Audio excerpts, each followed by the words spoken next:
what's going on, everybody? How's it going?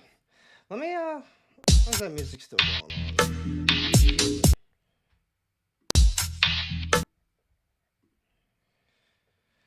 How you guys all doing today? I'm still hearing some music in the background. I'm not sure what. There we go.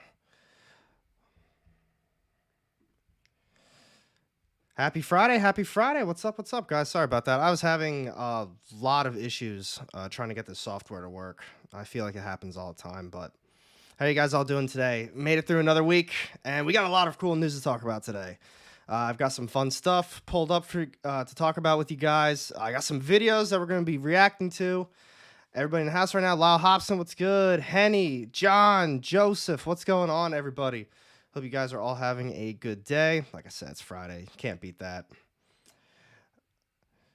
So, let's see. We got some folks in the house. For everyone that's tuning in, like I said, I apologize for starting a little bit later. I was having a lot of issues with the software and music. I'm still trying to figure everything out. I'm not too tech savvy. Is what it is. But I hope you guys all had a good new comic book day. Mr. Negative, what's going on? JP Awesome, what's going on? I hope you guys were able to get all of your books. It was a huge new comic book day. So we're going to start stream off. We're going to be going over that new comic book day. We're going to be going over some of the books that I picked up, and then we're going to be jumping into the news, or we'll swap back and forth. Like I said, I've got some videos to react to. That's going to be a lot of fun as well. So let me check some of this stuff out super quickly. Let me know in the chat which books you picked up. What was your favorite book of the week? There we go. All right, cool. I got all the books right here. Man, I'll tell you what, even though there's a lot of really good books this week, there were quite a few that were honestly pretty disappointing.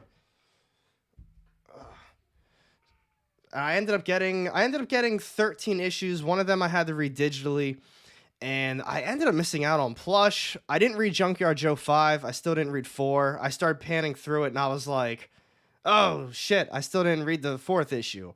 I missed out on Batman One Bad Day, the Clayface issue, and Inferno Girl Red. I didn't get that one either. How do I change the light colors behind the bookcases? It's just one of those little things. Nothing too special, like red, and keep it on blue. Blue's always a nice color. Superman 1. Superman 1 was awesome. I was hoping Superman would be good, but it was still better than I expected. The art was amazing. The art was fantastic in Superman. I will admit, though, that could honestly be the first Superman issue that I have ever read. I really don't read any Superman. I don't think I've read any Superman ever. So let's see. All right, there we go. All right. I'm just pulling some stuff up still real quick. Thank you guys for bearing with me.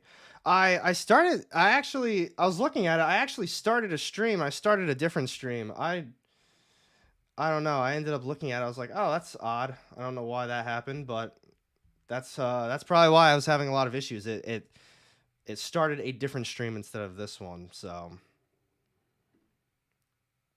we will have to check that one out then. All right, let's talk about some of these books. Let's see what else we got. John says Superman 1 was a huge surprise. The artwork from Campbell was amazing. Once Upon a Time at the End of the World was amazing. That was probably my number one, actually. Well, Joseph, we'll start with that one. That actually was my number one read of the week. It was crazy good. It was so much better than what I was hoping it was to be. Every time I pick up one of these issues, this is cover A, every time I pick up Once Upon a Time at the End of the World, it's just so much better than what I'm expecting. It really is just an apocalyptic love story, but it's like, I don't know, the way that they're going with it, they're really diving into these characters. You're really seeing their relationship grow. This issue, we got to see the backstory on Mezzi and just a lot of stuff with the Rangers, too. It was such a good time. Earl Burroughs, what's going on? Lyle, Wesley Snipes' Exiled I picked up. What'd you think about Exiled? I want to hear your opinions. I think they also had... I'm pretty positive that Whatnot also had another new one yesterday. I don't remember off the top of my head though. Did the Heavy Metal one end up coming out? I don't remember. Let's see. And then, all right, there we go. All right, I had to get that other crap out of the way. I don't know what was going on with this software. Ryan Longdon, what's going on? Hope everyone else is good. If you guys are just tuning in, like I said, we're going to be going over some of the new Comic Book Day books, and then we're going to be getting into news. I've got some cool videos to show you guys. I'm really excited for it. Joseph, no, the heavy metal got delayed like 3 months. Holy shit. That's a shame. It's really annoying, but I feel like a lot of the whatnot stuff has been getting delayed. And it's nothing like on them because there's been so many delays with a lot of these publishers. Luke Sims, what's going on, buddy? Was it Luke Sims? What do you think of Something's Killing Children? Oh my goodness. Something's Killing Children's phenomenal. We can talk about that one next because I got that one right here. This is actually the other one I was going to give my number one pick of the week. It ended up going to Once Upon a Time at the End of the World, and I gave it to them because of the backstory on Mezzi and just a little bit more in-depth stuff for the Rangers. That's why that got number one. However, Something is Killing Children arguably could have also been number one. We still got to see Erica and what's her name, Cutter, and everything going on with that plot line, but they actually... What I really liked about it is that we got to see, I think they call him the Dragon, whoever the head of the House of Slaughter is. We got to see his side of things, and we got to see Cecilia still. It's been a while since I think we saw Cecilia. And they kind of discussed their plans. So the issue focused more on them instead of Erica and Cutter like it's been. But man, this shit's so cool. Like with that, they're basically banking on Erica and Cutter kind of killing each other. One of them is hopefully going to die, and then that's just less work on their end. Let's see. Oh yeah, according to League of Comic Geeks, it's delayed. I wouldn't be surprised. It's a whatnot copy. Oh. Heavy Metal just got a new CEO. That's cool. I mean, it makes sense. I'm pretty positive they got taken over by Whatnot or they merged or something like that. Whatnot comics have been terrible. I'm pretty much 0 for 3, maybe 0 for 4. Ninja Funk was garbage. Alpha Betas, I'll say Alpha Betas wasn't that bad. If you're a Rick and Morty fan, you were probably going to like it. I only read the first issue, though. I didn't keep going with it. It just, I don't know. It just didn't really seem like something I wanted to continue on with. I'm not going to say Exiled was horrible. I think what Lyle said, Exiled seemed rushed, was probably the best way to describe it. It was a unique idea. I like it, but at the same time, from what I remember, it was just all over the place. Like it jumped straight into it, and I actually really like that because them jumping straight into it was kind of the backstory on why the Wesley Snipes character gets treated the way he does. But the murder didn't really make sense. The fact that he kind of just rips out spines was also weird. And then they added on top of that everybody knows that it was, I guess, kind of a mass killing, that everyone just thought the Wesley Snipes character was a conspiracy. I don't know. It was, I guess you're right. It really wasn't that good. The Spitzkopf Larry, what's going on, man? I've been buying back issues of Heavy Metal at my LCS every week in anticipation. Well, I'm really hoping for your sake the Whatnot one is very good. I could be wrong, but if you know Fire Guy Ryan, I'm pretty sure he's got a story coming out in that Heavy Metal issue. I'm really excited for him. Lyle, exactly everywhere and nowhere. That's kind of how it felt. It was like all these cool ideas, and it just was nothing. Space Crime says he enjoyed Exile. A little choppy, but enjoyed the art and the atmosphere. See, that's actually what I did like. I did like the art, and it felt good. Like it was a unique idea, but I'm agreeing with Lyle. I think it was Lyle. Yeah, they kept adding more and more things to the story, and none of it really made sense to me. Interesting concept, but that's how I felt about Ninja Funk. Interesting concept, except that one was a mess in my opinion. I might grab number 2. We'll see how it goes. It depends on what the week looks like. Ice Cream Man 34. I will admit, this is one of my favorite series from Image. If you've been following this channel for a minute now, it's, one of my favorite series. I love horror. I'm a big horror guy.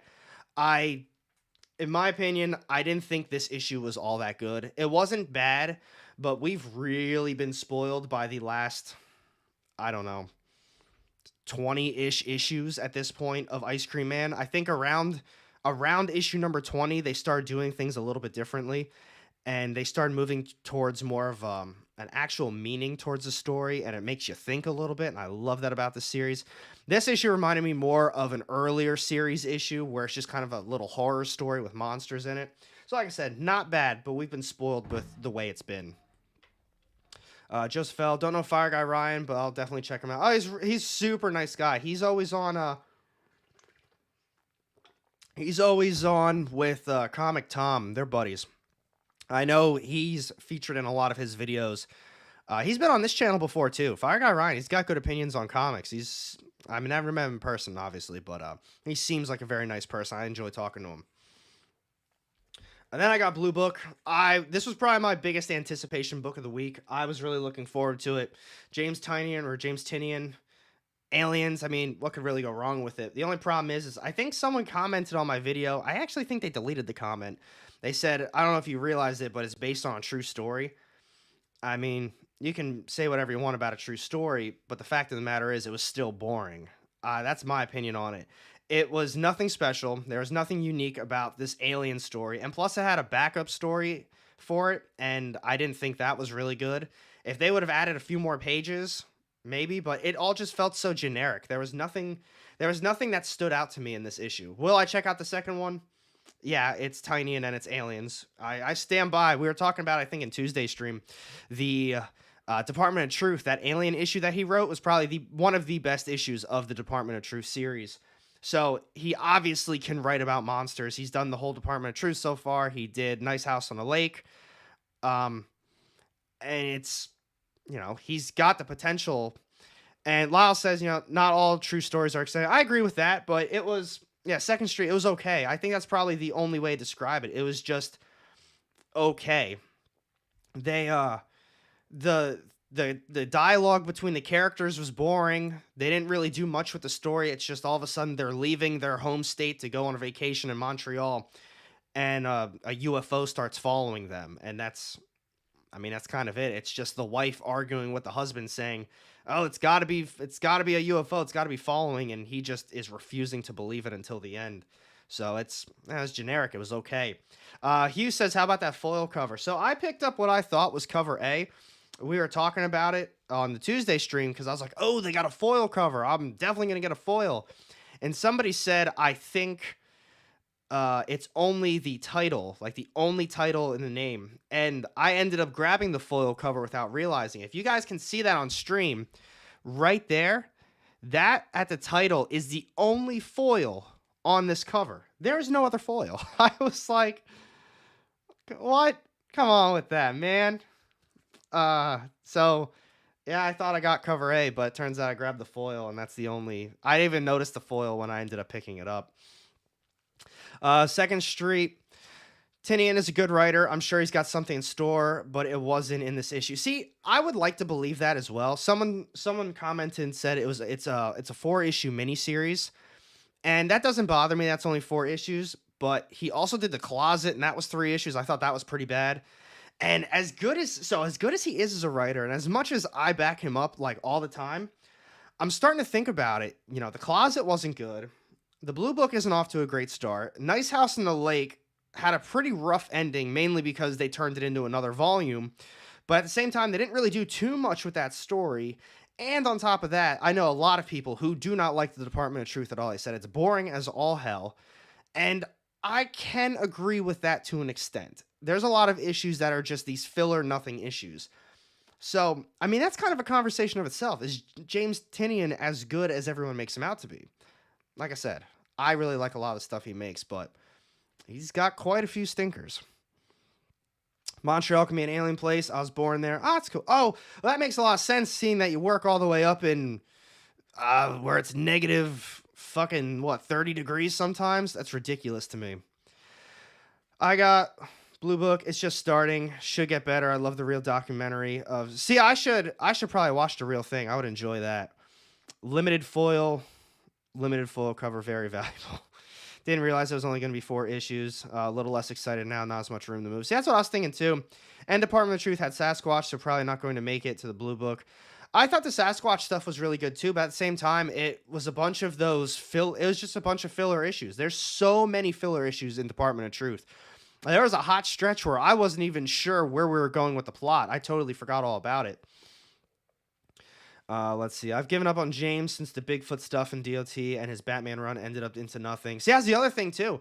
I totally forgot about the Batman run. I I mean, it's not saying much that I gave up on Batman, but there really wasn't too much. Oh my god, man, I was joking about that negative 40 something, but negative 42, that's ridiculous. Ryan, I agree with you on that. I think I enjoy more stuff than I don't from him.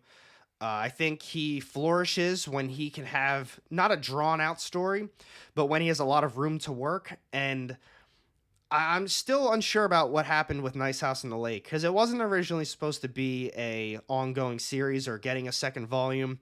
It almost feels as though he wrote so much and he did a great job writing it, but then it was like, oh shit, I gotta wrap this series up within the next couple of issues. Have I played Marvel Snap? It's a mobile. I've actually never heard of Marvel Snap. He and Tom King find it to be so hit or miss. I don't try anymore. I actually agree with you on Tom King. A lot of people told me like, "Oh, Tom King sucks. Tom King's this." I can't think of stuff I did like off the top of his head, but I know I have read things from him where I was like, "This isn't that bad." People are making this out to be way worse than it really is. But I can agree. I would hate to put them in the same category though. But the next one, let's see. Let's get into. I went over a couple image. Probably not going to get too in depth with Marvel. Oh my God, this was the biggest. I was talking about Blue Book being a bummer. No, this was the biggest bummer of the week. I was so disappointed in this one. Oh my God, I didn't know it was going to be a 4-issue series until someone mentioned it in Tuesday's stream. I was like, no way, they're going to make that 4 issues. It's got to be more. They're probably just going to have kind of an open-ended ending for the series, so they do another volume for it or something. Oh no.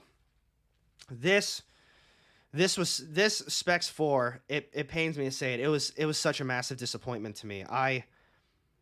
Oh my goodness. It's like David Booher created this incredible story and he had all these characters being developed. You had the Specs, there's this weird, I don't know, I think it was the 3rd issue where he went to where the Specs came from. Maybe that's the 2nd issue. And he saw like the skeletons in the mirror and he saw all this other crazy stuff going on. And then it was like, yeah, the Specs, they always take what they want. Eventually the glasses will get what they want out of you. And then it just ended. All of that cool story building and world building just for it to just randomly kind of end. Sucks. I heard a lot of people say Specs was awful. See, that's the thing. Specs wasn't awful. It consistently got either the #1 pick of the week or it was no matter what, top 3. But this 4th issue, it really made me not want to recommend it to anybody, as sad as that is. It went from a series I told everybody about. It's like, you got to read this, you got to do this. But that ending was so rough that it kind of ruined it to me, or ruined it for me. It really did.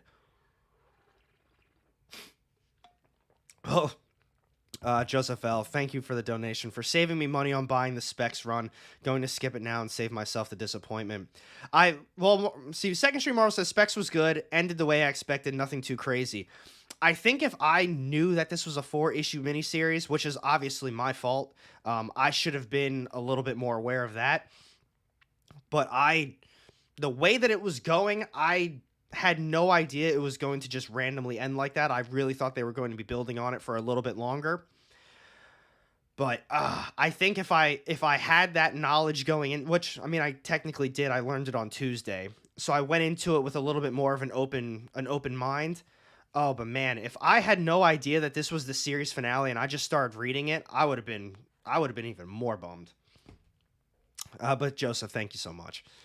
I've been wanting to read Human Target. I heard Human Target's really good too. It was John. Oh yeah, Human Target from Tom King is a great read. I heard Human Target is very good. My pick of my read of the week is Lovesick. Man, people keep talking about freaking Lovesick. I read the first issue, and I wasn't sure it was going to be for me. I was like, I enjoyed Red Room. I thought that was cool. This seems like I don't really know how to describe it. It was still pretty torturous, but kind of more of a weird fetish torture book, something along those lines. And I just didn't get the second issue. It wasn't because I hated it or anything. I was just like, meh, it's whatever. We'll see where it goes.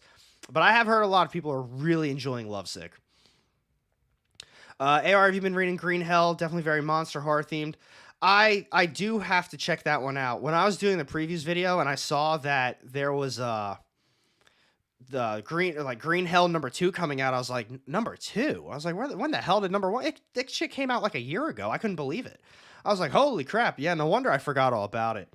I'm going to read it. If anything, I'm going to read it digitally. I know it's in one of those oversized, I don't know what they call them, like the magazine type issues. I tend to not buy those because I have no idea what the hell I do with them. I literally have them just stacked from all the other DC ones that I've bought. So I will read it, but just most likely digital. Second Street, the end was abrupt. That was the problem. They did a couple time jumps, and it just didn't. I mean, I guess it made sense for what they were doing, but at the same time, it didn't really make a lot of sense. You should Snake. I know the last issue's coming out. I can't wait to see what the hardcover. Oh, I see. That's what I tend to do. I tend to buy a lot of DC hardcovers. I think that's the better way to do it, at least in my opinion. Mr. Negative, excited for Phantom Road. Ooh, a new Jeff Lemire series. I'm really pumped for that. I'm very pumped for that one. All right. Let's check out a couple more of these books. We don't have to go through all of them. Just some that I really recommend that I really like. I like this one. We talk about AWA all the time. Year 0, Volume 0, Issue number 5. Series finale. I mean, it's AWA. Zombies. If you don't like zombies, obviously stay away from this one. But the way that they write Year 0 is phenomenal. It's always a complete story. It always feels just, they've done such a great job with it. This one, like all the other ones, it follows the same cast of characters. Not the same cast as other volumes, but this 5th issue, same cast, except now, man, the world has finally gone to shit. The zombie apocalypse is happening. Everyone knows there's a virus out there, and they're just trying to survive. Oh my God, such a good series. Such a good series. The other volumes are really good too, but I like how this one was the prequel to all of the zombie apocalypse stuff. The other ones, the world's already destroyed. Well, let's see. I read a lot of DC right now on the DC Infinite app, so I don't buy as much and can go for more indies. That's a smart way to do it. I've been buying more hardcovers. I recently, I think they're still out there. I think I was talking about it on Tuesday. I recently bought Multiversity. I'm still finishing up Kingdom Come. I have 1 issue left. It's been fantastic so far. I got Superman Red Sun sitting over there. So I've been getting a little bit more. I'm trying to get a lot of recommendations from people. I'm more interested in the DC events, stories like that, than just the ongoing books. Somehow I missed Year 0 at Midtown. Hope they didn't sell out. Oh, you gotta check it out. It was a great ending to the series. Very good in my opinion. And which is crazy because it's tough to, in my opinion, it's really tough to create a series like this because every one of these volumes, they have like 4 or 5 characters in them, and they really develop all of them. It's just very. Is it Percy? No, Percy's not on this one. Daniel Kraus. Daniel Kraus did such a great job telling this one, but Benjamin Percy did a great job on the other ones as well. Can't wait for the new Superman series. It's my first time reading Superman. Oh, Spitzkoff from the one that just came out, like the Dawn of DC Superman one. That was really good, man. I'd talk about it if I could bring the book up, but I guess I still can talk about it. The artwork was great. I felt as though for a new reader, you could really jump into it and you wouldn't feel lost. They did some nice character introductions. Lois Lane was in it, Jimmy Olsen, and Daily Planet, and they just jumped right into it then after they got all the introductions out of the way, a little bit of a background story. It was definitely worth it. I thought it was a really good read. Let's see. That's probably it for these books. The other ones, Carnage, Deadpool, Strange Academy, Thor, they were all right this week. Not bad. Philadelphia. Philadelphia is always great. Can't talk shit on that one. Let's see. I'll have to send my wifey to pick up those. Yeah. There isn't crap. I can believe it. You're in the middle of nowhere. Glad you enjoy Kingdom Come. World's Finest finally revealed its connection to the story a month ago. Oh man, I heard World's Finest is really good. I hope you try all the New Dawn stuff. We'll see how it goes. I'm probably just going to pick the characters that I like the most. I'm probably not going to get too deep into it. If I do, it'll most likely all be digital. Let's see. Let's bring this up. I think I have it set up. All right, cool. So like I said, I've got a lot of different news. Quite a bit of news to talk about. Obviously, whatever you guys want to talk about, too. This is always just a fun time on Fridays. But I got some videos to react to as well. I got permission from, I think, everybody that I reached out to. I didn't talk to Skef, but Skef's, I'm sure, cool with it. I don't have all their links down in the description just yet, but I will link them. I could probably do that as I talk about them as well. So, let's see. All right. Campbell being on Superman is super exciting. Local Man 2. Oh, or Local Man. I ended up putting Local Man back. It was just so long. And I was like, all right, well, or not long. I'm sorry about that. It was just such a big week. And I already had, I think, 13 issues in my hand. I was like, oh my God. I missed out on a couple other ones as well. I ended up not grabbing Local Man, but you're not the first person to say Local Man was really good. Let's see. So, checking this one out. Actually, let's we're not going to start with this one. Let's start with a video. I got two here. We either got so this one we can all right, which one? Let's do this unboxing first. I don't know if you guys follow his name's DJ Links. He's really good at editing. I really like his editing. I didn't watch this video yet, but I reached out to him and I was like, I saw it. I said, unboxing the worst comic book mystery box ever. He said you're going to be in for a good one. So I was like, all right, I definitely gotta watch it with you guys. Story was good. And that blue book were my only ads to the pull list this week. I told you it's a big week. Jesus, you ended up getting more than 30. I remember during the other thing you said, I think it was 40. And I thought that was crazy of itself. But yeah, like I said, this guy's DJ Links. Here's some of his info. I'm gonna have his stuff down low in the description. You guys can go check him out. I don't have it there just yet though. I'm gonna add that after the stream. But let's check it out. So like I said, this is unboxing the worst comic book mystery box ever.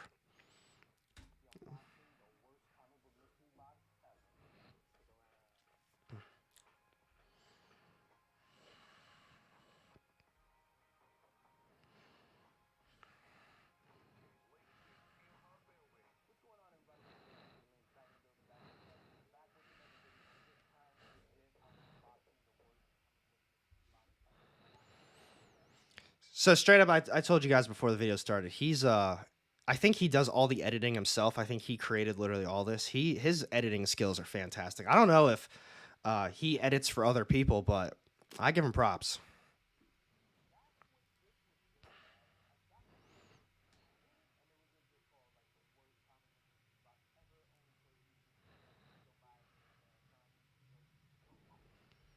Joseph, there's no sound? Let's see. I love that box. Would have been happy to get it on the mail. Well, if there's no sound, I'm scared. Oh, yeah, Ryan, you're going to have a rough time then. Well, if there's no sound, I got sound on my end. Worst unboxing ever was great. The seller was hilarious. Great sense of humor. The card included was... yeah, if there's no sound... All right.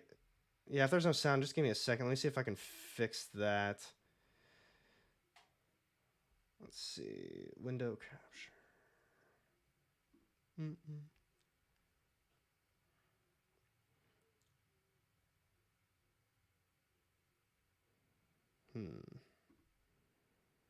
Well, if there's no sound... Yeah, if there's no sound, we might have to, because I don't know how to add sound to it. I assumed it was going to have, because I hear sound on my end. Let's see.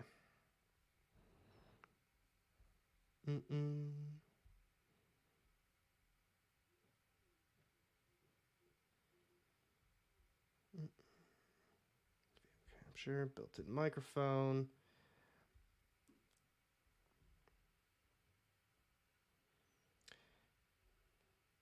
Well, we might be out of luck then. Let me see.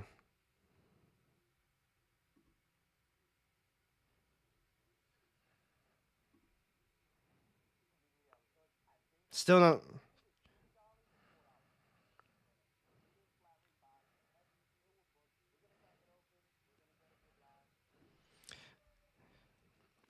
So yeah, if there's no sound, guys, well, I apologize. But yeah, if there's no sound, then we're pretty screwed. Let's see if I can add something real quick. Mm-mm.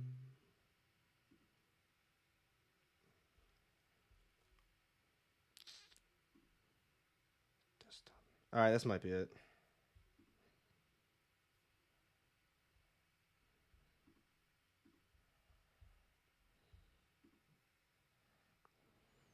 It shouldn't now. Audio output capture. This might be it.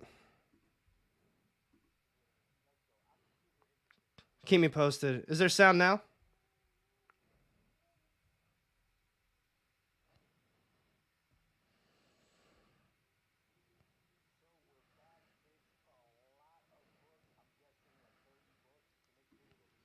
What do you guys think? Chat, is there sound for that one now? Did that fix it? No sound? We might be shit out of luck then, folks. If I back out. Yeah, we might be out of luck. Do a Mystery Science Theater. Do my own audio.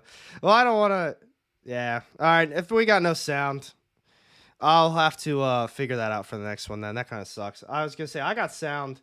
Built-in microphone. See, audio capture outward. Actually, this might be it. Let's see. Default. See, there's nothing there. Monitor. Oh, that might be it. We might be in business, folks. All right, chat. We might be in business. Well, it's going... Well, actually, I guess... See, that one makes sense. Here, let's see what this does.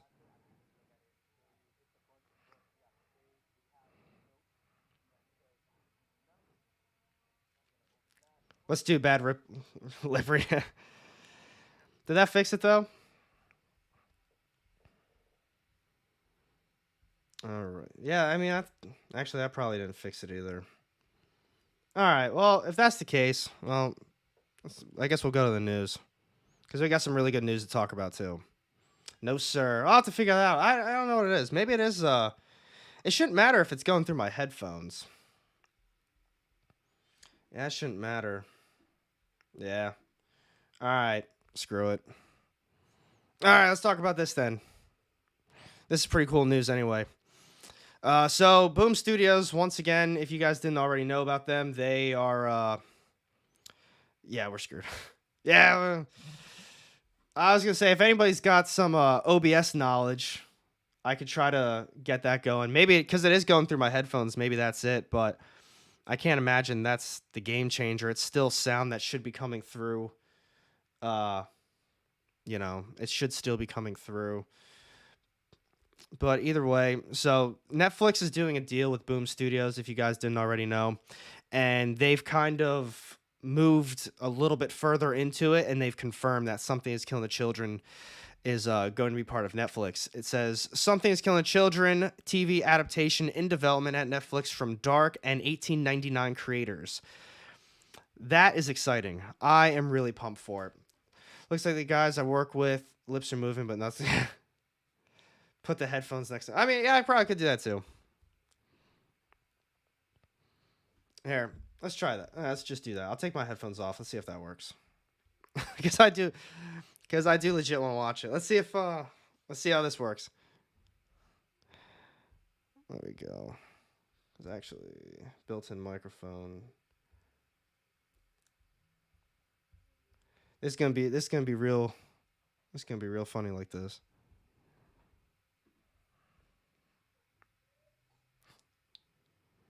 Here. Can you hear it that way? Oh my God, you did it. Oh man, I think I wrote the wrong shirt because now everything is focusing on the letters here. So it says, oh shit. Alright. That's pretty dope, man. I'll save that for last, but I'll read the note here. So the note says, congratulations. Welcome to the worst mystery box ever. You are about to enter a rabbit hole, or better yet, a squirrel's nest of extraordinarily bad comics. I tried to... Still no? Ah, all right.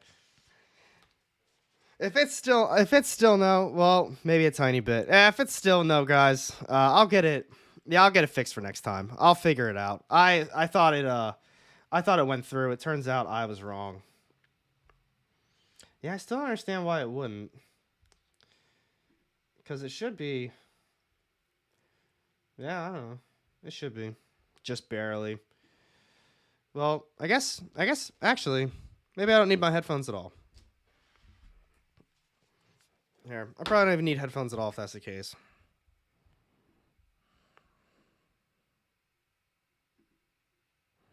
Oh, that's real funny. Let's see. Make the microphone your head. Well, let's see. Audio input, audio output.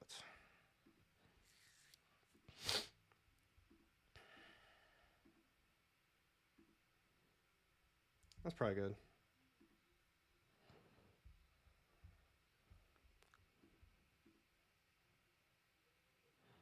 Nah, it ain't gonna work.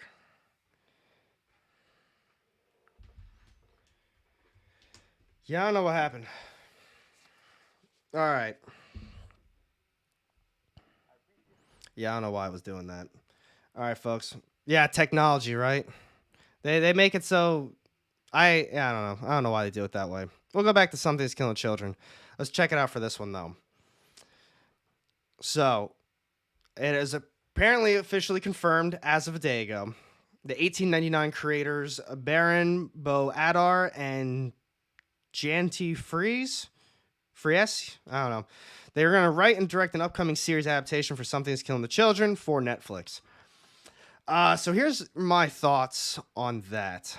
I don't think Netflix is the right answer for Something's Killing the Children. I don't have high expectations for it. As big of a fan of the series that I am, I don't think Netflix is the way to go. I don't know. My problem with Netflix is a lot of their original content that they come out with. I don't know. They cancel a lot of stuff. There's so many series on Netflix that only have 1 or 2 seasons, and then you get into it, and it's like, all right, it's canceled. Just move on to our next garbage that we're going to be pumping out. And I don't think off the top of my head that they have a very good track record to begin with on a lot of these comic book adaptations. Like, let's see. Let me get those out of the way. Like, let's see. Netflix comic book shows. Like, I just don't think that they've got a good... I don't know. I don't think they have a good track record for this stuff. So... Oh, that's The End of the Effing World. I didn't know that was a comic book. That was a... pretty bad show. Stranger Things is quality. I will definitely admit Stranger Things is fantastic. Watch time is the only thing that matters these days. See, that's the other thing. That's like a big problem I feel like with a lot of these. And YouTube's the same way. They don't care if the quality of what you're putting out is garbage. The watch time is all that matters. People always talk about like, hey, like, comment, it really helps. And I don't think it does. I'm pretty sure they just want you to watch the shit that's being put in front of you. So that's whenever people ask me about YouTube and, what are some thoughts and opinions on how to make a channel, it's like, make something good, make something that people want to watch. Because why, just because somebody likes and comments on something, if they watch like 1 minute out of a 10-minute video, YouTube's really not going to promote that. So anyone that's watching that's interested in setting up YouTube, put some time and effort into what you're doing. Don't put out some low quality shit. Because people know that. People know if you're not really in it, or if you don't really care what you're doing. Stranger Things wasn't a comic first. That is true too. Netflix content I can agree with that, Uro. It's definitely above CW. 9.8 Something's Killing Children for $7.60 on eBay with 17 bids. Holy crap. Man, I feel like as much as I love the series, this might be time to part with it. I have the hardcover. I've got all the current issues, but I'd hate to part with that series though. It's one of my favorite ones. Dark was very well done. Extremely complicated plot and character development. The team is capable of great production. We'll see. What was Dark? I'm guessing it was on Netflix. Why was Dark canceled? See, that's the thing. It's always canceled. Everything from Netflix is always canceled. Oh, wait. Was this not Netflix? Dark was canceled due to Warner Bros. Discovery merger caused many cancellations. The CW canceled 10 shows, including... All right, so that was a CW show. My bad. That was a CW. Dark Purple Gold Roses, what's going on? KO, who did Resident Alien? Oh, that's a sci-fi show. I forgot about that.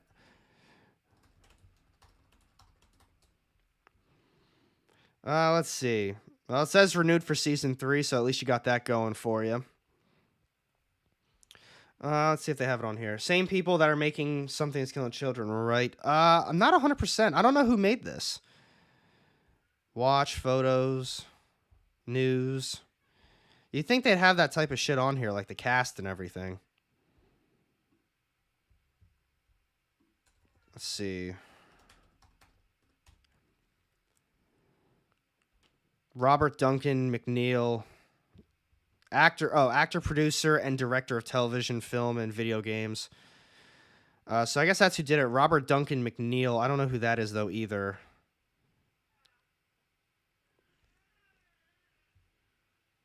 So AMC should develop Something That's Killing Children. No, I believe Dark is the same creators as the new Something That's Killing the Children. Well, it said on there 1899 or something. 1899 creators. Oh, from Dark. Oh, wait. Oh. All right, here we go. I read that totally wrong. I thought Dark and 1899 were the name of the creators.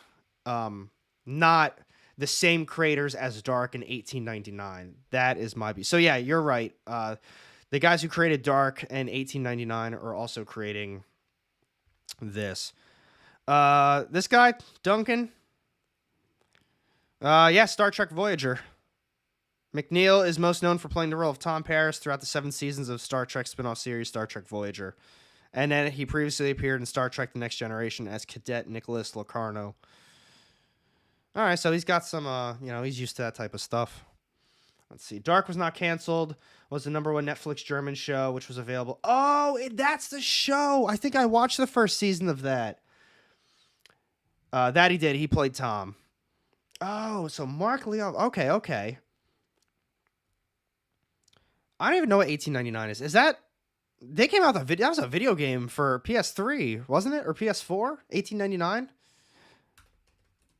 So what's the TV show? I think that was like werewolves or something, wasn't it?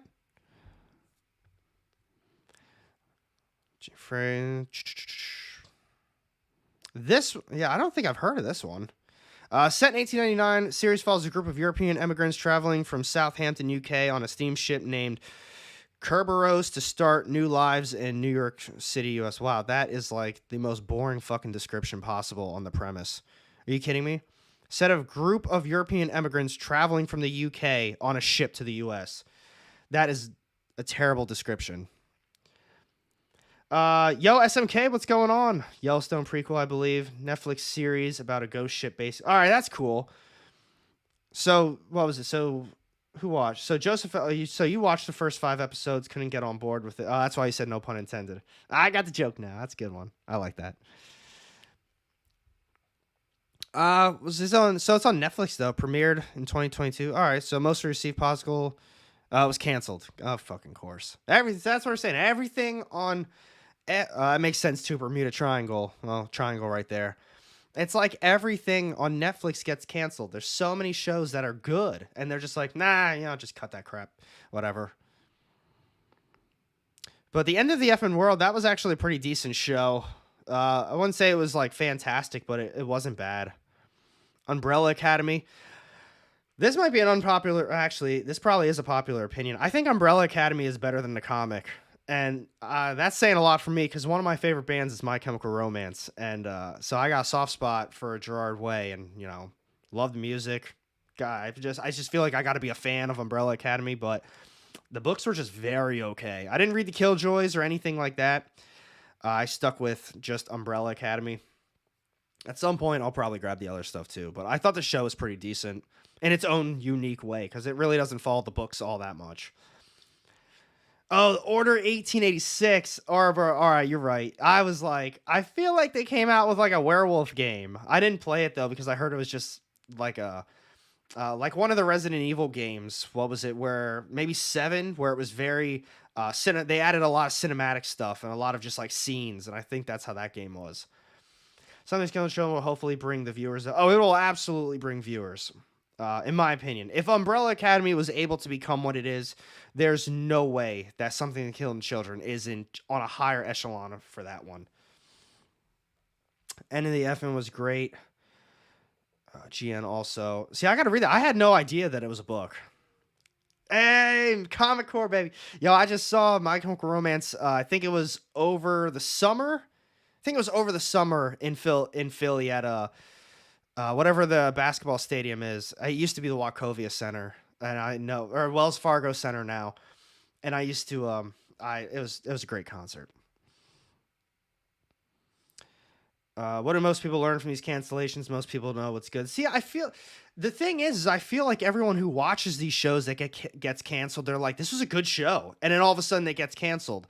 A lot of them that do get canceled that people like, I don't hear people just constantly dumping on it. And I don't know. Resident Evil Village is the 8th game. It has werewolves.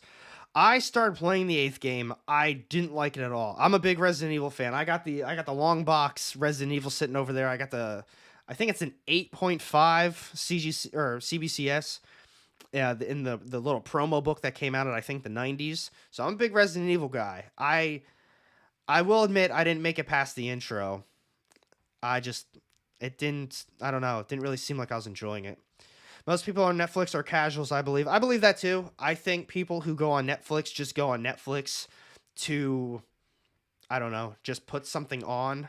I think the way that Netflix kind of, their algorithm now, where it's just like popular stuff, top 10 in the country. If I put 10 people in a room, I'd be willing to bet that 6 or 7 of them, they base their Netflix choices off that top 10 list or whatever's popular. Because there's a bunch of shit on Netflix. And even the good stuff, it doesn't really get promoted. Ryan, if you're heading out, buddy, stay safe. Have a good night. Have a great weekend. And hopefully you can pop in on Tuesday's stream.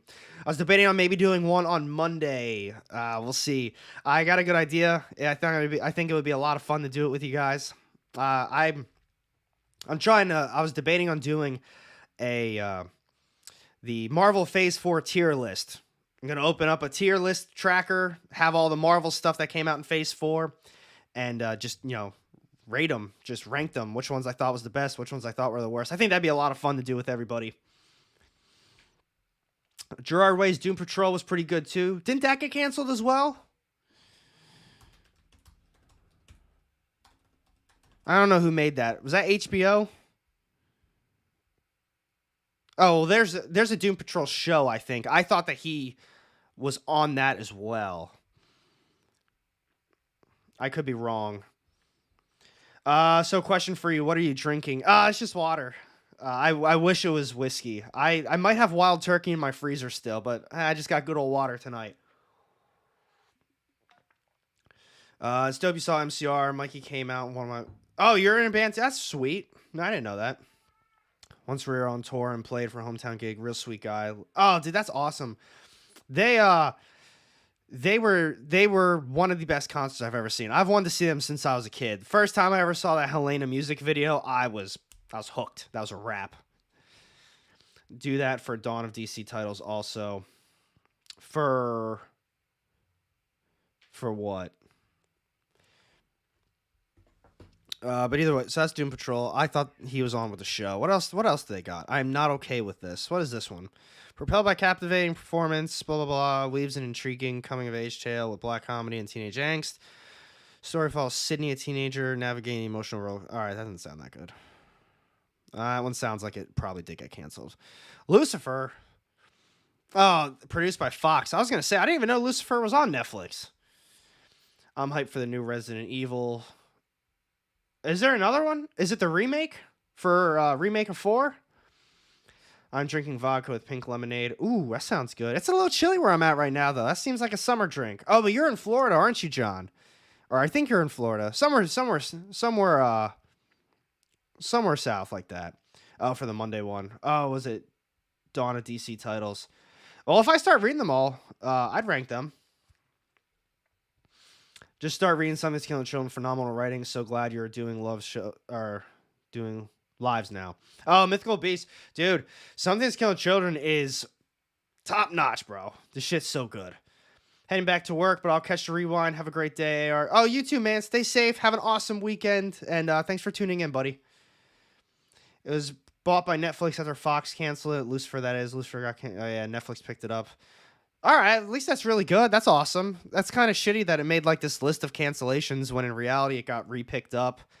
It got repicked up and actually, so you said it concluded as well? So that's good. Drinks are very icy cold and fresh. Lyle, your drinks are icy cold and fresh because you're in the Arctic tundra. That's why they're icy and cold. But John, I'm jealous of you. 82 degrees is definitely pretty it's definitely pretty cold here. Oh god, Sweet Tooth. Now I've got the compendium. It's somewhere around here. I got a compendium for Sweet Tooth. Sweet Tooth was awesome. But the show, on the other hand, I thought the show was pretty bad. Yeah, it was pretty bad. I didn't like it. Let's see. I have trade 1 and 2 of Something's Killing the Children. Been trying to catch up on the other stuff first. Oh, dude, they have the hardcover out. Issues 1 through 15. Let's check Cheap Graphic. Because I know they had it on here at some point. Trade paperbacks. Yeah, deluxe hardcover. It should be. Yeah, $37. It covers 1 through 15. I think it's great to have. Personally. So if you're interested in it. Do I know people at AWA or am I just a big fan? I do not know anybody at AWA. I'm just a really big fan. I hype them up when I can. I think that they consistently put out really good stuff for everybody. And they're just, I don't know. There's nothing about them that I just get disappointed with. Like every time I spend money on them, I'm like, man, this is a great read. This is a great start to a story, or this one wrapped up really well. I'm always excited for an AWA title. Sweet Tooth was my first Lemire comic. Oh, that's awesome. I don't think it's the best one. It's probably the longest one he's ever done. I'm pretty positive it's the longest one he's ever done. But I think overall it's a really good story. I think I read the whole compendium in like 2 or 3 days. Sweet Tooth was the comic that really got me into the indies. Now, the show was awful comparatively. I agree. The show... Oh, it did get canceled? Oh, I didn't know that. Well, I mean, it's obviously on this list, but Lucifer also made the list. And technically, the end of the effing world... Oh, wait, is this... Oh, the 10 best. I thought this was canceled. I was going to say, that doesn't make sense. Damn, that sucks. Sweet Tooth got canceled. But I mean, it is... I mean, I'm going to be honest. It was pretty bad, though. I bought the Ice Cream Man Sunday edition. Oh, nice. That's really good. So, which one did just come out? It was 34? I don't think 34 is one of the better issues, in my opinion. Not bad by any means. If I can recall, 33 was really good, though. AWA is my favorite publisher. I agree with that, John. I think I'd have to say they're my favorite publisher as well. Let's see. I already bought the trades for Something's Killing Children, so I'll probably stick with those. That makes sense. Just like I did with Walking Dead, all 32. Wow, 32 trades. What I really want from The Walking Dead is, I don't know if you can see it on here. Yeah, you can a little bit.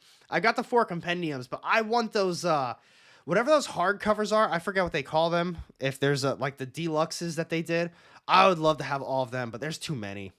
There's too many. It'd be a lot of money. Second Straight, AWA is one of my top publishers too. They came out swinging for the fences. That's what I'm saying, man. It's like everything that they've done is so good.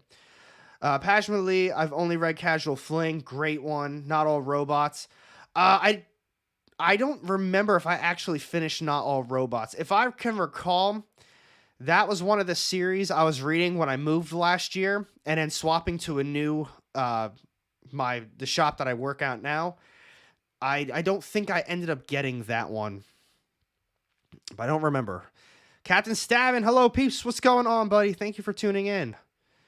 They should make a silver coin show, kind of like the Twilight. Oh my god, yo, if they made a silver coin show, that would just be, ooh, that would be so sweet. That's a banging series too. That one's up there with Ice Cream Man in my opinion. Not as many issues, but they consistently put out good ones. I'd put 34 as one of my least favorite. That's what I'm saying. I think we got spoiled over the last like 15, 20 issues. They really went in on Ice Cream Man, and that one was just it's just okay. The Resistance series and tie-ins are great. That's a fact. All the Resistance, everything with the Resistance is fantastic. I'd say as far as tie-ins go, I think Moths is okay. It's not bad, but it's just okay in my opinion. I can't remember. There's another one that came out like right after Moths, I think. Something with a T? Is that what it is? I don't remember. I think it's something with a T. Oh my god, these are all so good. Absolution, American Ronin, Archangel, Bad Mother. Holy crap. I mean, just going down this list, none of these are bad at all. I didn't read Gatsby. I will say that. I didn't read that one. Knighted wasn't bad. That's the only other one I can think of that was just like, that was okay. Marjorie Finnegan, Moss. New Things sucked. I will say that much. New Things sucked.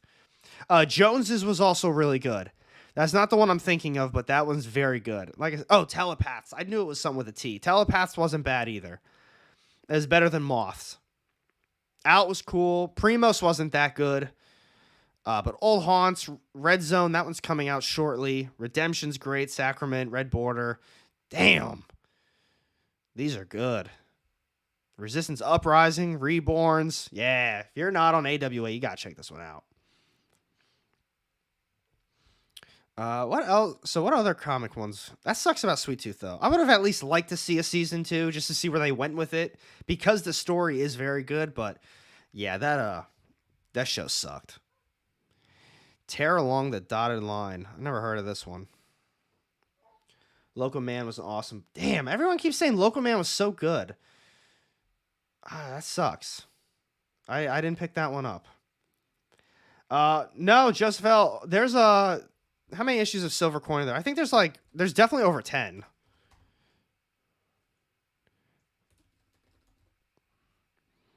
Oh, I probably shouldn't do that.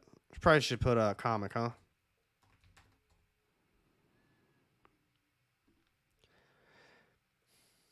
Ooh, one $20 key book. Give me 1 second. So they got at least 15. 15's the last one that came out. And the thing with issue 15 is that he put in the back there was going to be a hiatus because him and his wife were having a baby, and he just wanted to spend time focusing on the baby and the family. So good on them. But yeah, 15 issues. They're all good. Conveniently, the only one that I didn't really like was the one that Jeff Lemire wrote. I don't know which one that was, but sadly, that's like the one that I didn't really like. It was like a futuristic story, and I didn't think it was that good. So, all right, let's see. So Daniel Quinn, $20. What is a key book that you would recommend? See, off the top of my head, I don't know a lot of prices, but here's how I would look into a key book. First off, $20, you're not getting a Silver Age book, so you're not getting a major key. If you're looking to spend $20 on a key book, it's probably going to be more along the lines, in my opinion, of a spec key book, maybe. So you're probably going to be... I actually was thinking about Spawn 1. That's like... A Spawn 1 is just always a book that I feel like everybody has in their collection, but never really goes up in big price. Something cool. No, it won't be rare. I do think Spawn 1 is good. I think that's a good one to have in your collection. There is a Spawn movie coming 1 year. One day in the very far future, there's a Spawn movie. Was it Jamie Foxx? Is he going to be playing a Spawn? I don't remember, but I know Todd McFarlane just made some sort of announcement about it. Fuck it, let's bring it up.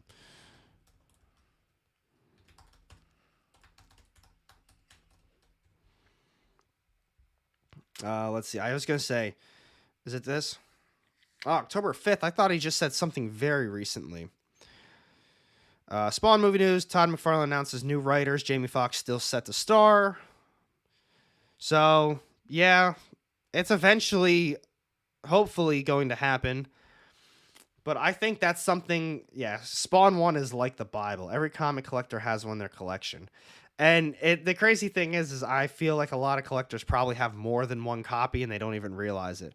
Or they find a good deal on another one, they just buy it anyway, and they're like, oh yeah, another Spawn. Great one to have. At one point, I think I had like 4 Spawns, or 4 Spawn ones. I was like, why do I have all of these? But here's another thing I would consider. If I don't know how big you are into comics. I think you mention that you're new. Yeah, starting my collection. If there was, what I would do is I would pick a character that you really like. Like maybe Lyle just said, for example, like Spider-Man. You like Spider-Man. Find I guess something I don't always recommend, but I'd say in your situation, I would go on to Key Collector and I would check out, ASM, just the big key books. Maybe find a first appearance of a villain or like a minor one, like who is it? Mr. Negative. Was the Brand New Day? Is that what it is? I feel like that is probably a pretty decent key. So what even is that first appearance? Oh wait, is it even Mr. Wait, Mr. Negative is in the. It still is Mr. Negative, but he's in the chat right now. So issue 546. So $26 for this one. I think that you could probably find one for under $26 for Spider-Man 546. Yeah, Brand New Day. I just didn't know the number off the top of my head. So that's the first appearance of Mr. Negative and Jackpot. Mr. Negative is most likely coming into the MCU at some point, whatever it is. And I personally, I like Spider-Man a lot. And this is probably one that, in my opinion, will go up in price. I don't do a lot of speculation. I don't do a lot of flipping shit like that. But this is a really good read. And I think that's a good first appearance to have in your collection. So $20, I think you could probably get one for 20. I never heard of Terror Along the Dotted Line. I've also never heard of the Summit of Gods. Lock and Key. Oh, what a disappointment this one was. How many seasons of this now are there? Are they up to... Did they do 2 or 3 seasons? Oh, dude, Mr. Negative. I'm guessing that your name is based off of that. But he was really cool in the game, too. So, Lock and Key... I'm sure someone in chat knows, but I can look it up, too.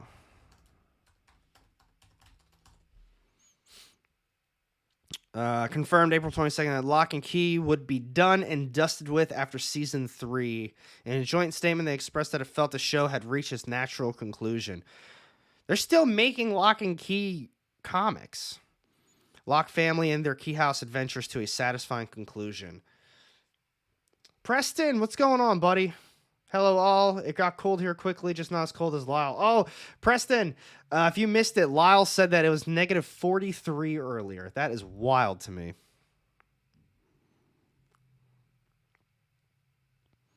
But yeah, apparently that one, it's ending at season 3. He's somewhere up in the Arctic, man. I don't know where the hell he is. Who is it? Who's watching Lock? Is anyone watching this series? Chilling Adventures of Sabrina. And that's another freaking... I'm not going to lie to you guys. When Chilling Adventures of Sabrina started, holy crap, was I really liked it. I thought it was a fantastic series. And I only got, I think, maybe 2 seasons in. And all of a sudden, everyone's starting to tell me that it turns kind of into Archie, where they do all of the musical stuff. And I just ended it there. I was like, you know what? If they start doing all the musical shit like they do in Archie, I just want to remember this show as me enjoying it. I don't want to get into that. I don't want to have to fight to get through these episodes. I'm just going to leave it as is. But yeah, I never really... The Old Guard? Did they make this? Was this out? Based on the comic book, blah, blah, blah. I didn't even know that came out. Lock and Key finished. It sucked. Yeah. Oh, yeah. John, I love Sabrina at first, too. Oh, I forgot about the Wednesday show. I actually didn't watch that yet. It sucks about Lock and Key. I watched the first season. I thought it was pretty bad. I'm going to be honest. It was snowing. Snowing in LA? Holy crap! Have you guys like ever had snow? You had to have had snow before, but I know that's crazy to get snow where you guys are at. It's raining now. Very rarely snows here in the desert. Dude, I'm in Pennsylvania. We didn't get I don't think any snow this year. It snowed for like an hour or two one day and it was all done by noon. Let's see. Yeah, I didn't know they made an old guard. I don't know if that ended up coming out though.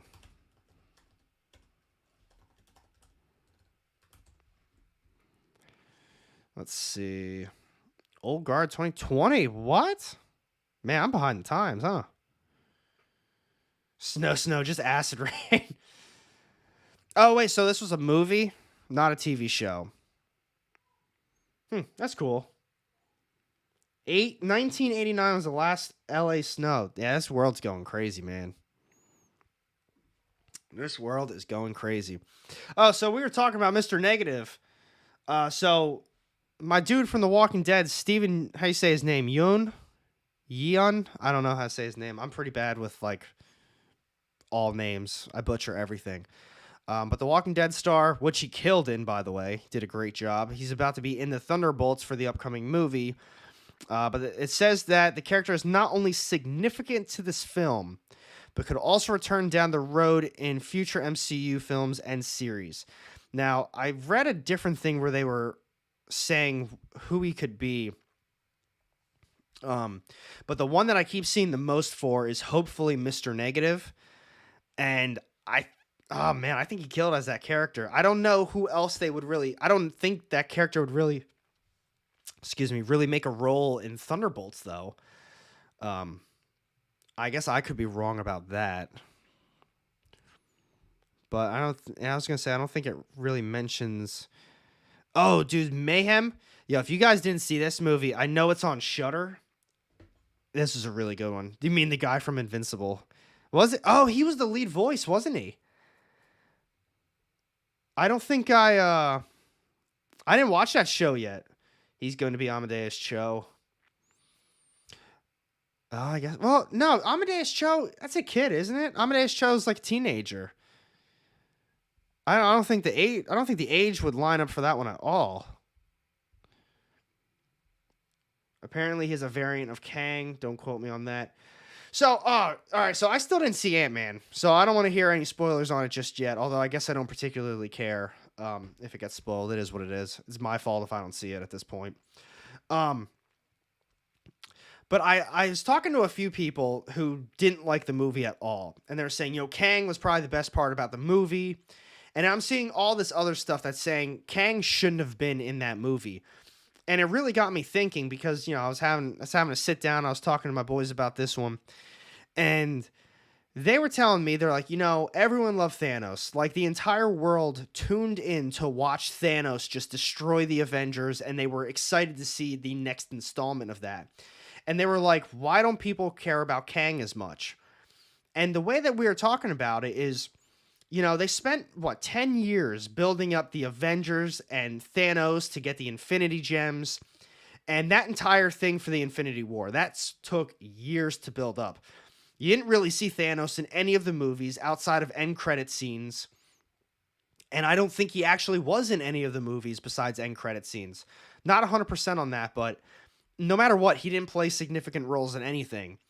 Now we've got Kang, who's going to be the main villain going forward for the next phase? Most likely the entire phase.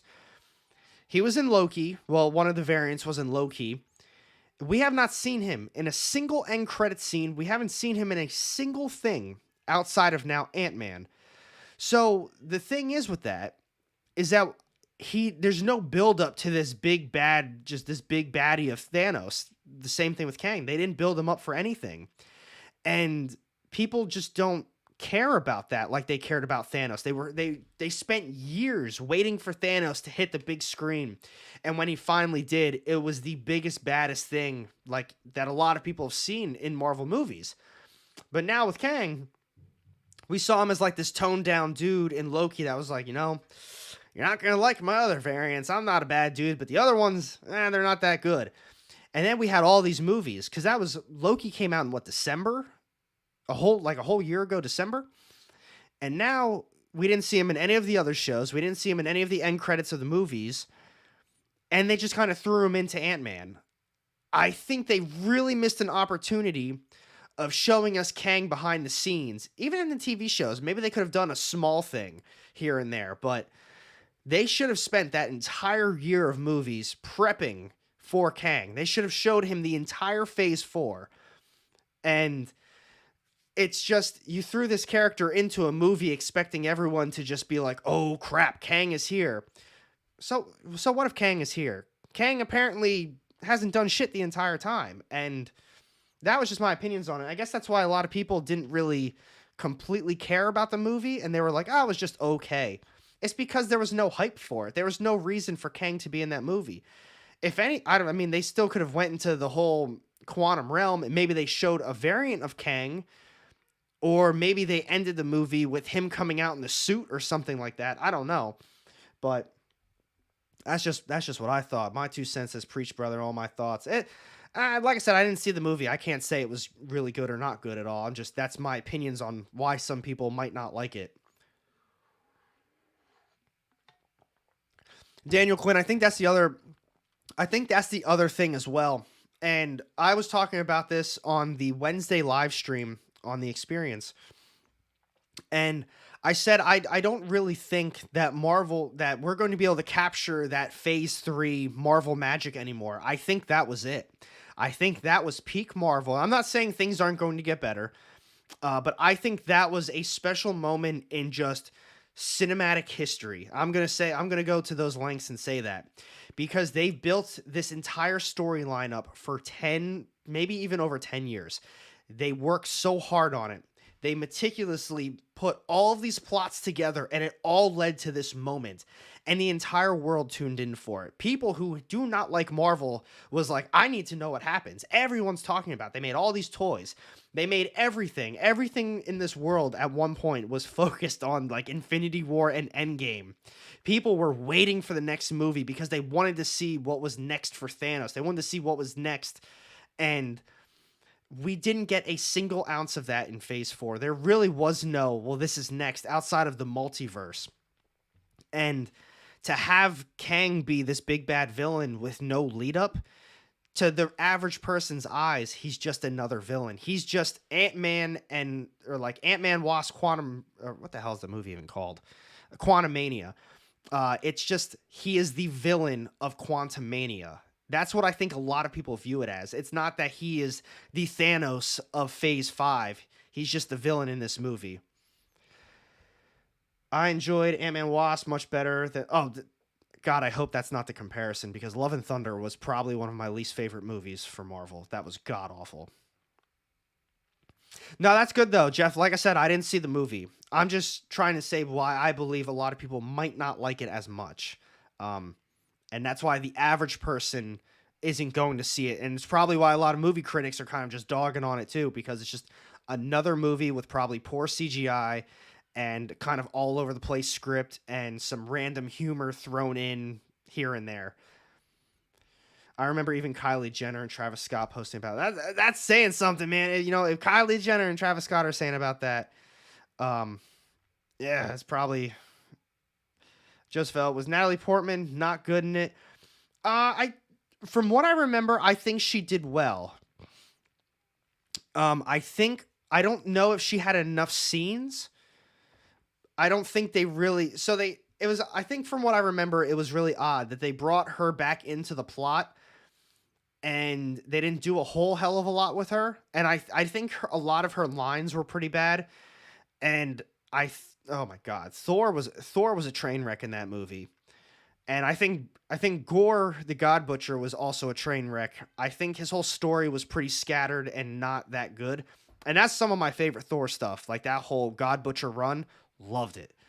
But that was a god-awful movie. It was the comedy. So the reason to me that it sucked was not that the comedy was constantly in it and they reused jokes over and over again in that movie. It was that the viewer couldn't figure out the tone of the movie. They couldn't figure out what the director and the producer was trying to portray. because you have these lighthearted moments and they weren't bad at all. You've got cool action scenes, but then all of a sudden where they're building up all of this, Gore just did this, he took the kids, blah blah blah, and they're like really building up suspense. They throw in some stupid comedy that has no place being in that moment, and it completely just dulls everything that they just built up. Or when they're finally off to find Gore and they're like, all right, we have to do this, we have to save the kids, we have to put him down, whatever he says, and all of a sudden the goats start screaming. It's like, so what are you aiming for here? What is the tone of this movie? Because it's obviously not serious, but it has to be serious because kids are all stolen and it's Gore the God Butcher. He's killing all these gods. So that was my like take on it.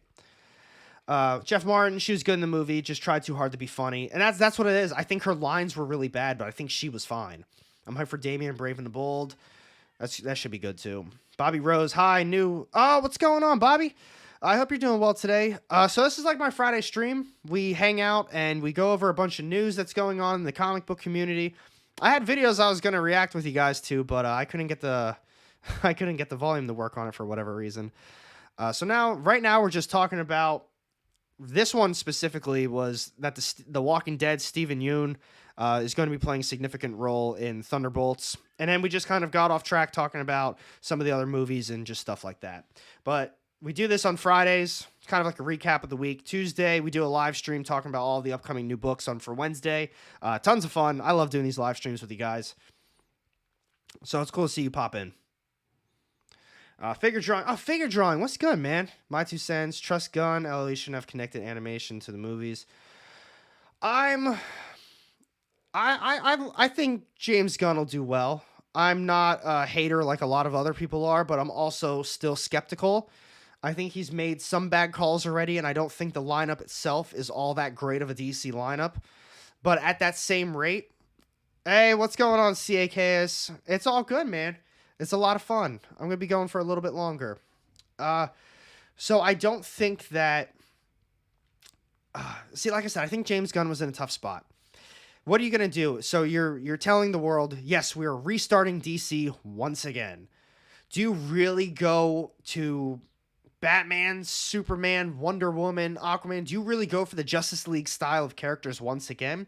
Or do you want to do something fresh that people haven't seen? But the problem is that obviously people want something fresh. And at that same rate, they fired everybody that everybody loved. Obviously, everyone wanted Henry Cavill as Superman. That didn't pan out. I don't think Jason Momoa is coming back for Aquaman. The Rock is not coming back for Black Adam. So it's like these characters that people really enjoyed now have no meaning for anything. And then, like I said, the lineup of movies, I don't want to call it underwhelming, but a lot of people weren't super thrilled with it. So, but like I said, figure drawing, I'm rooting for him too. There's no reason for me not to root for him. I don't want to see the dude fail. I don't want to see DC fail. If anything, I want to see DC succeed because then that's going to put pressure on Marvel and all of their crappy ass TV shows they keep putting out. And to be honest, these movies aren't that great either. I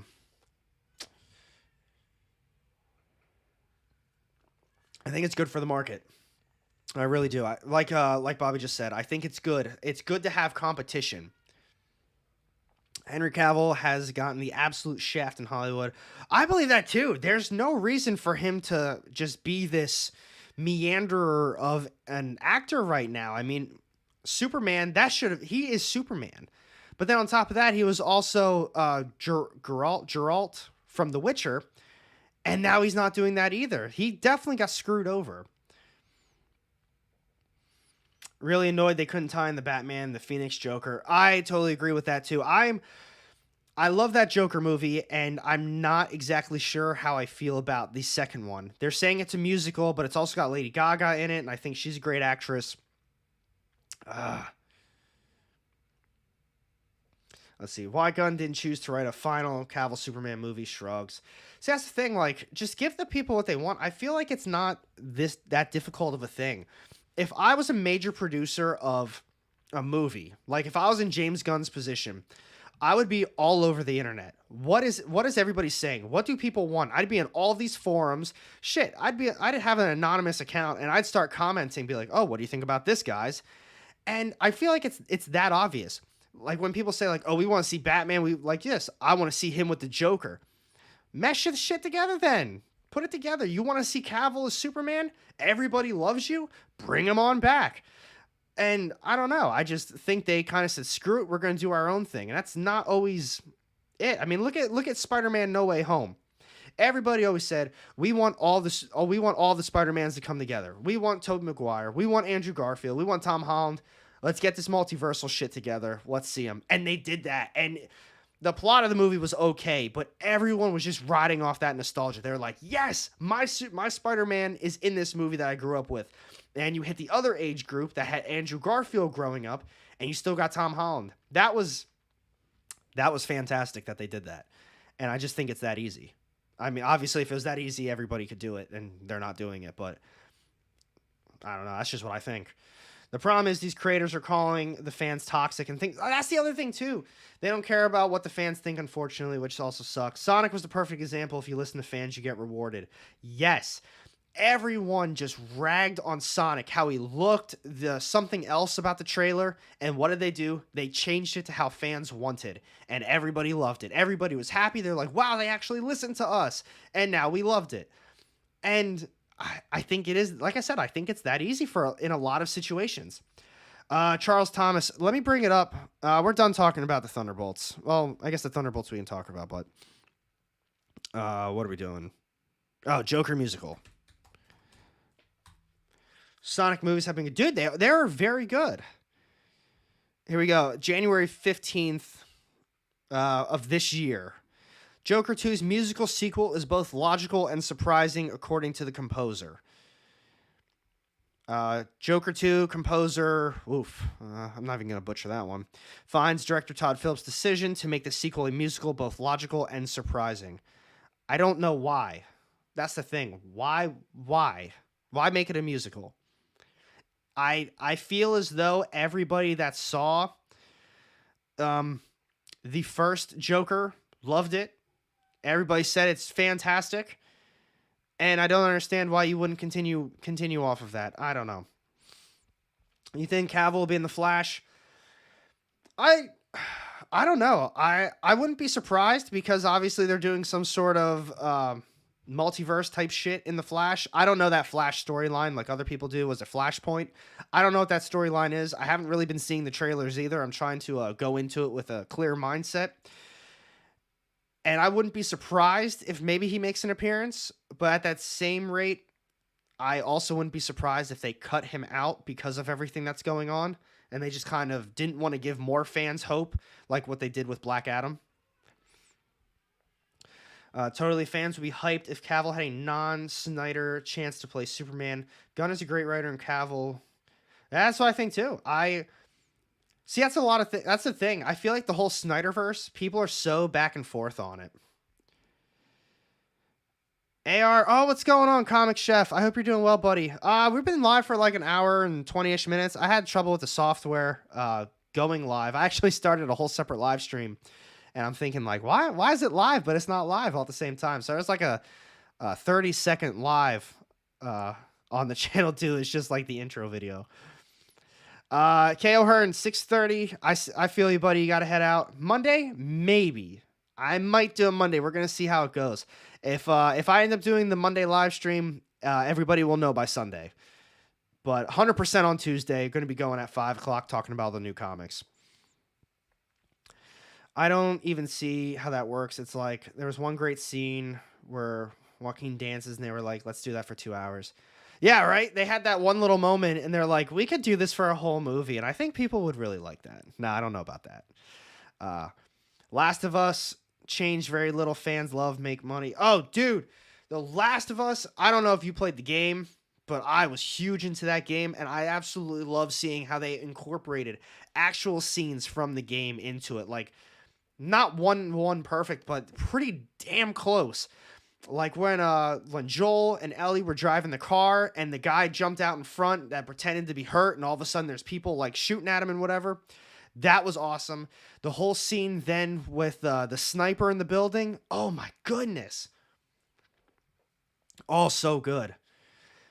Wait, didn't they intentionally remove Cavill from the Flash? I wouldn't be surprised. We can look at that one too. The last thing I want to say about The Last of Us is, as much as I am loving that show, I will say I think that they really missed an opportunity with Sam and Henry in that whole episode. So I forget which one was which. Was if Sam Henry the kid? I think Henry was the kid, and he wasn't deaf in the game, but he was deaf in the show.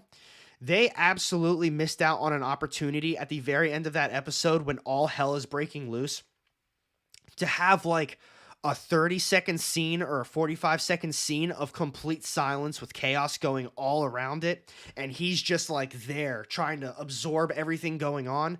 That was such a missed opportunity. I cannot believe that they didn't take advantage of that. That would have made that episode probably the best episode of this series. Played the game, love non-players. Oh, dude, that's what I'm saying. It's like everybody is loving the show. Everybody's loving the characters. They're loving just everything going on. And it's really, I went into the show thinking it was going to suck. I really did. I wasn't completely sold on, was it Bella Ramsey? I wasn't sold on her being Ellie, mainly because they don't look the same.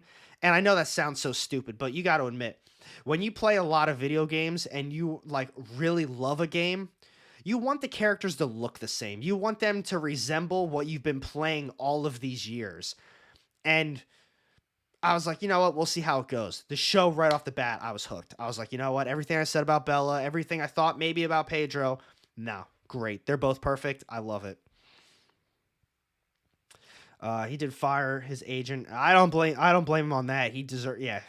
Cavill did need a new agent. I would have been mad. I would have been like, man, you've been screwing me over. I'm missing out on all these big parts. Spits cough. So my buddy, my friend who does not play video games, he's been telling me about the show. He's like, oh, I love it. Like this and this. And he said, I hope they have a season 2. And I said, yeah, they already confirmed season 2. And I said, I don't know about season 2 though. I don't know if it's going to be that good. And he said, as long as Pedro Pascal's in it, I've got faith in season 2. And I was like, I don't think I'm going to tell you what happens in season 2, but, I hope you still enjoy it. Let's see. Oh my God. I can't get over the second game. That whole intro, I was like, why do I even want to keep playing? And then when you swapped over to that other character, I was like, you're going to make me play as this character? No, I never finished the game, which is on me. I will finish it at some point. Let's see. I'm missing a bunch of stuff. Yeah, but attitude is the same. Yes. Daniel Quinn, that is all it is. The attitude and the personalities are spot on. They nailed it. I'm old enough to have bought, sold, and traded comics. Damn. That's a lot of comics, my man. Sam was the kid. Gotcha. Bella plays it so well. She kills it. The first time she dropped the F-bomb, I was like, oh, she's it. I'm sold. I like it. She's good. She's got that attitude. She's got the Ellie attitude, and I was really about it. Resisting spoilers too. Yeah, it's tough. Like I said, I don't want to spoil it completely, but yeah, I don't think he's going to like season 2 if he's only really liking it for him. I would not be surprised if the hatred carries over. And especially if they do what they did at the beginning of the second game. I think a lot of people aren't going to like it as much because he's equally the reason the show is successful. Let's see. I thought this one was really cool too. We can talk about this one. People who know, people who don't know. Yeah, the people who don't know Dead Face, they're going to go into it and they're going to see that happen and they're going to be like, oh, literally that face right there. But like this is what we were talking about before, even with just like kind of giving the fans what they want. So we got Across the Spider-Verse reportedly features a major live-action Spider-Man. Tom Holland's live-action Spider-Man is reportedly making an appearance in Sony Pictures' highly anticipated Spider-Man Across the Spider-Verse. This right here, if this happens, it's going to be the game changer for Miles Morales. Because maybe now they're going to have some sort of other crossover. I mean, they're doing all this multiversal shit, so something's going to happen at some point with it. Oh, yeah, nothing's starting this weekend. Starting the show or starting the game? Because that's Well, if you start the first game and the show, you're gonna love it. Play the game first, though. I think people who play the game can appreciate the show more, but I'm really happy to see people who haven't played the game are still loving the show just as much. I do recommend playing the game first, though. But I know that's obviously not as easy said as done. Pardon me. Spider-Verse was a masterpiece. It was phenomenal. Great animation, great storyline, great action, just above just so much other shit. It was really good. That's pretty much all I was talking about. I think that movie, this one is going to be all over the place, though. I think there's going to be a ton of different Spider characters in it. Is there confirmed Miles Morales in the MCU could be the future? I don't think he's confirmed in the MCU. I don't recall if there was a character. I feel like I remember maybe it was in the first or second Spider-Man movie. Did he meet a little kid named Miles? I don't remember off the top of my head, but I feel like he met a little kid. He was mentioned once. Maybe that was in Homecoming. Oh, good Lord, my 2 cents. If I could move my stuff and show you, I've got like a wall of retro systems right to the left of me. And I've got an OG Xbox hooked up to the right. Met Prowler. Oh, is that it? The Walking Dead kid was going to play him and then didn't. I don't know who I'd want to play Miles. I really don't. I kind of want it to be someone random that no one's like heard of before.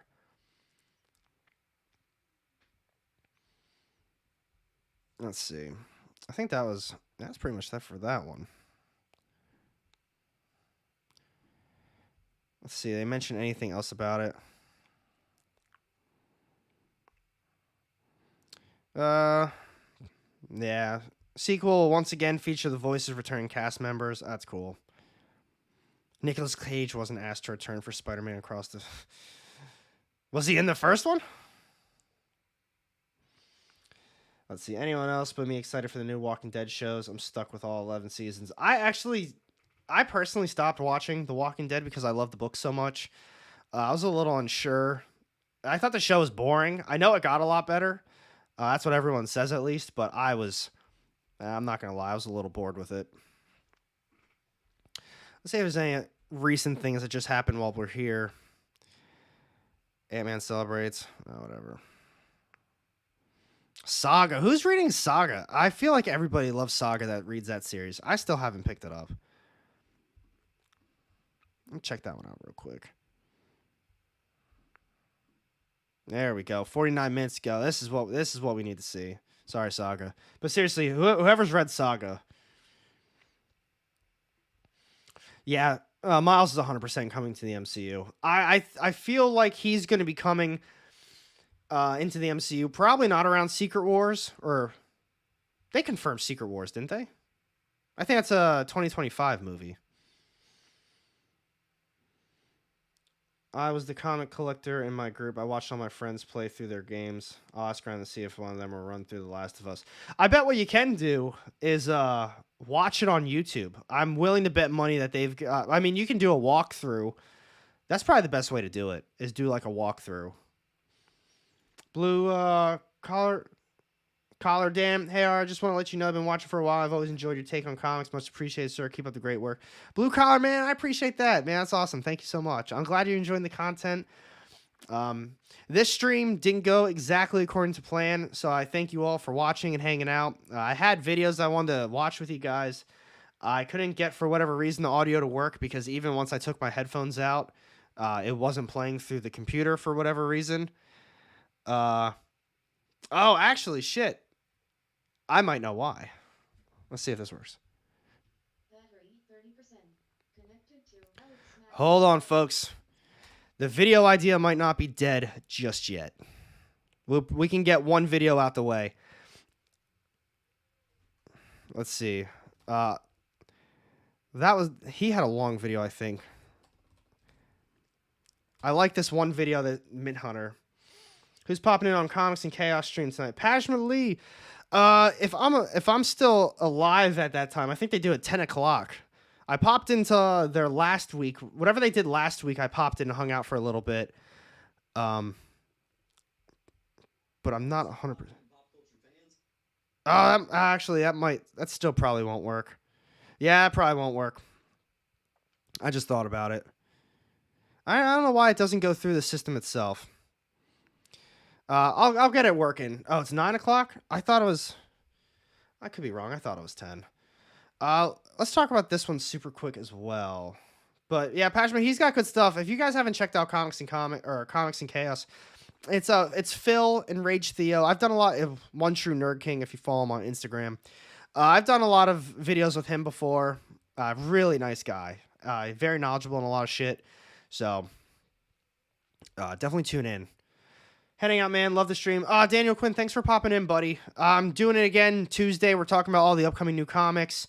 And next Friday, we'll be doing the same thing again. Like I said, I might be doing a stream Monday. We're going to be ranking all of the Phase 4 Marvel movies and TV shows. That'd be a lot of fun. I might do that. We'll see if I got time. You guys will know by Sunday. Min Hunter does seem like a nice guy. I've watched quite a bit of his stuff. Spitzkoff. Wait, I think I heard some. Wait, did you hear something? Battery 30%. Connected to Alex MacBook Pro. All right, buddy. Have a good night. Let's see. Oh. Yeah, if you guys can hear it good, I'll play the video. What's up, comic and pop culture fans? Do you guys hear that good? Comics, and tomorrow is my birthday. More importantly, it is the 1 year. Did you guys get audio on that?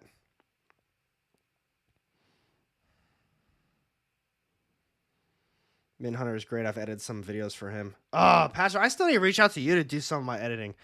I'm so backed up on stuff. Very faint sound.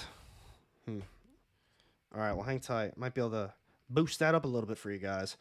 What's up, my guys? Antonio Vargas, what's going on? Year anniversary. Is this better? Channel. And I thought I'd celebrate my. No. Yeah. I think that's a wrap on the fucking video attempt today, boys. Yeah. I'll see about how to get that working. But Kang Dynasty writer hints at massive death toll. I can't hear it. Yeah, we're Antonio, good first tune in. Love your videos. Man, you rock. Thank you so much, Antonio. The streams are new. The streams are a ton of fun. Every Tuesday, every Friday, I started doing them. And I would love to do more. I'm working with Mint Hunter, Skeff, and One True Nerd King. Damn, passionately. Doing a lot of good stuff. Yeah, very low, can't hear. I'll see what I can do about getting that working next time. I don't know what the deal was.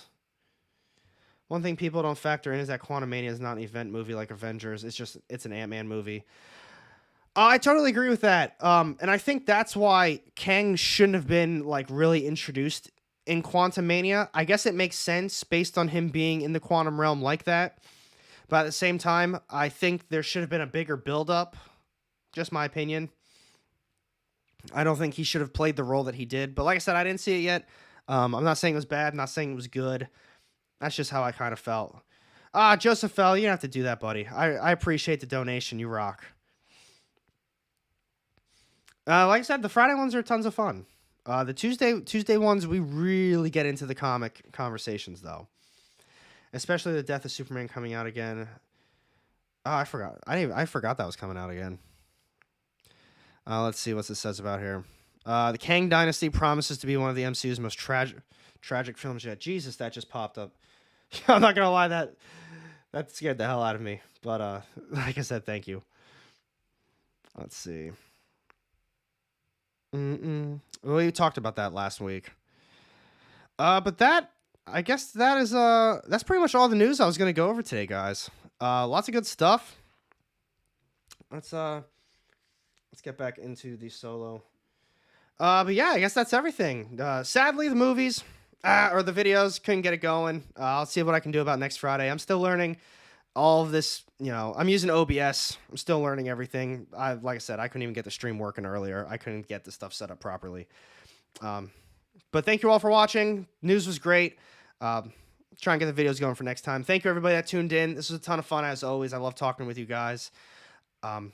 I was talking about maybe doing a stream on Monday where we'll see what the time frame looks like for me. We'd be ranking all of the Phase 4 movies and TV shows. Tuesday, 100% we're going to be doing all of the upcoming new comics for the next new comic book day. I can't believe we live in a time where all the fictional characters out of Ant-Man. Dude, Paul Rudd killed it, though. But you guys rock. Thank you all so much. It's Friday. Go spend time with your loved ones, your family. Go hang out with your friends. Whatever else you do in your free time. Play some video games, what have you. But thank you again, everybody. You guys rock. And we'll see you in the next live stream. Sunday, I got my previews video coming out. Go hang out. Check those out. Tons of new books. Tons of great books coming out. And then Tuesday, we're going to be getting in depth with it. But like I said, thanks again, everybody. Have a great rest of your day and have a good weekend.